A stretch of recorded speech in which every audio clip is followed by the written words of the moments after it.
अगर एक दिन भगवान को ही अपने सबसे बड़े भक्त के खिलाफ खड़ा होना पड़ जाए, जहां एक तरफ कर्तव्य हो और दूसरी तरफ भक्ति, तो जीत आखिर किसकी होगी? ये कोई साधारण कथा नहीं, ये वो क्षण है जब राम और हनुमान आमने सामने खड़े हो गए थे। कहानी शुरू होती है काशी के राजा से, जो एक भयानक मायावी राक्षस से युद्ध कर रहे थे। क्रोध में अंधे होकर उन्होंने एक दिव्य बाण चला दिया, लेकिन राक्षस तो छल से बच निकला और वो बाण जाकर गिरा एक विशाल वृक्ष पर। वो वृक्ष गिरा सीधे महर्षि के तपोवन में। वर्षों की तपस्या एक पल में भंग हो गई। महर्षि का क्रोध अब शांत नहीं होने वाला था।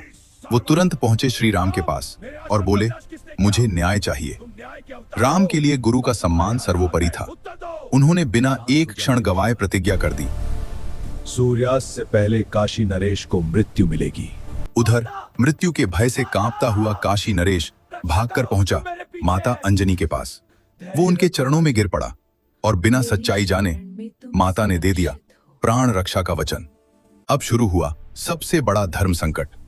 एक तरफ माता का वचन और दूसरी तरफ प्रभु श्री राम की प्रतिज्ञा। हनुमान जी स्तब्ध थे।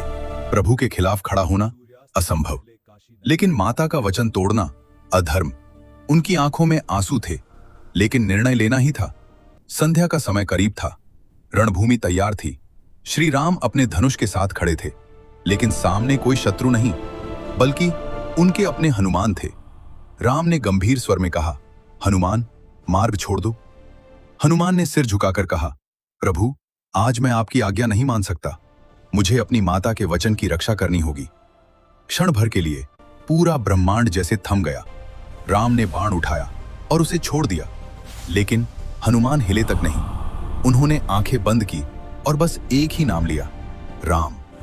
एक के बाद एक दिव्य अस्त्र छोड़े गए, लेकिन हर बार राम का नाम राम के बाणों से भी ज्यादा शक्तिशाली साबित हुआ। अब अंतिम निर्णय का समय था। राम ने ब्रह्मास्त्र उठाया। आकाश कांप उठा, दिशाएं थर्रा उठीं, लेकिन हनुमान अब भी शांत थे। उनके होठों पर सिर्फ एक ही नाम था, राम। तभी देवताओं ने हस्तक्षेप किया। उन्होंने महर्षि से कहा, यह संघर्ष ब्रह्मांड का संतुलन बिगाड़ देगा। हनुमान की भक्ति देखकर महर्षि का क्रोध पिघल गया। उन्होंने कहा, राम, तुम्हारी प्रतिज्ञा समाप्त होती है। राम ने तुरंत धनुष नीचे रख दिया और आगे बढ़कर हनुमान को अपने सीने से लगा लिया। उस दिन दुनिया ने एक सच्चाई देखी, भगवान से भी बड़ा भगवान का नाम होता है।